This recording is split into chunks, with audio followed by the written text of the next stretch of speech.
कहना चाहेंगे? देखिए, ऐसा है कि जैसे अयोध्या में भगवान श्री राम के जन्मभूमि का विवाद बहुत लंबे अरसे से 500 साल तक चला और कभी कोई मानने को तैयार नहीं होता था।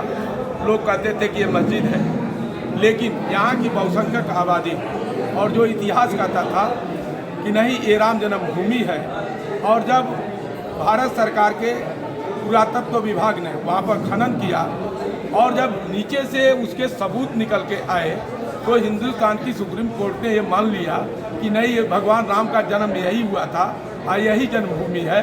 उसी तरीके से ज्ञानवापी मस्जिद का जो मामला चल रहा है, तो ज्ञानवापी मस्जिद का कोर्ट के निर्देश पर जिस तरीके से कोर्ट कमिश्नर ने जा कर के वहाँ जांच की है, फोटोग्राफी हुई है, फोटोग्राफी के अंतर्गत वहाँ पर भगवान का शिवलिंग मिला हुआ है, वो साबित करता है, बहुत तमाम सारे सबूत वहाँ मिल रहे हैं जो साबित करते हैं कि वो भगवान विश्वनाथ के मंदिर का एक अंग था और नंदी महाराज जी का मुख उनके तरफ है, यानी कि हमारे भगवान शिव शंकर जी का वहाँ पर भव्य मंदिर था। और जो शिवलिंग जहाँ पर मिला है वो शिवलिंग स्पष्ट रूप से दिखाई देता है हमको वीडियोग्राफी में कि वो शिवलिंग ही है। और इसको नकारने की जो लोग कोशिश कर रहे हैं वो उसी तरह से असफल होंगे जैसे अयोध्या के मामले में असफल हुए हैं। तो ओवैसी जैसे नेता कह रहे हैं कि हमने बाबरी तो खो दी, एक मस्जिद खो दी, दूसरी मस्जिद नहीं खोने देंगे।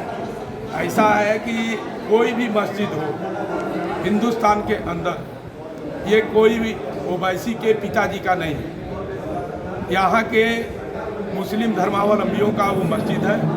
मस्जिद अगर गलत जगह पर बना है और किसी मंदिर को डिमालिश करके बना है तो उनको तो अपने आप उस मस्जिद को हटा लेना चाहिए। दूसरी बात जो ओवैसी बार बार कहते हैं कि 1991 में लोकसभा के अंदर वर्शिप एक्ट आया था, उस वर्शिप एक्ट की दुहाई वो बार बार देते हैं। तो हम इस मामले में कह सकते हैं कि 1991 में अल्पमत की सरकार थी नरसिम्हा राव की, उसने ये एक्ट पास किया था और भारत की संसद सर्वोच्च था और भारत की संसद सर्वोच्च होती है और उस संसद के अंतर्गत कानून ला करके कभी भी वो 1991 वर्शिप एक्ट को हम ख़त्म कर सकते हैं। इस तरह का कोई प्रतिबंध धार्मिक चीज़ पर नहीं लग सकता है। जहाँ पर हिंदुस्तान के अंदर जहाँ हिंदू धर्म संस्कृति पैदा हुई और यहीं पर हमारे भगवान राम, भगवान कृष्ण, भगवान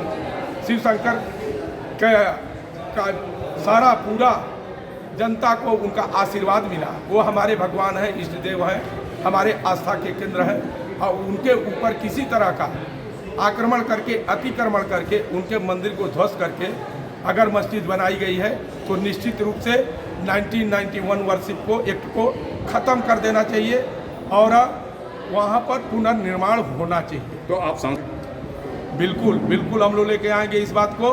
और ये कानून की आड़ में जो लोग चाहते हैं कि जिस तरह से पुराने आक्रमणकारियों ने आकर के हिंदू धर्म की आस्था के केंद्र को नष्ट भ्रष्ट किया था, वो आस्था का केंद्र हमारा फिर से सम्मानित हो, अपने गौरव को प्राप्त करे।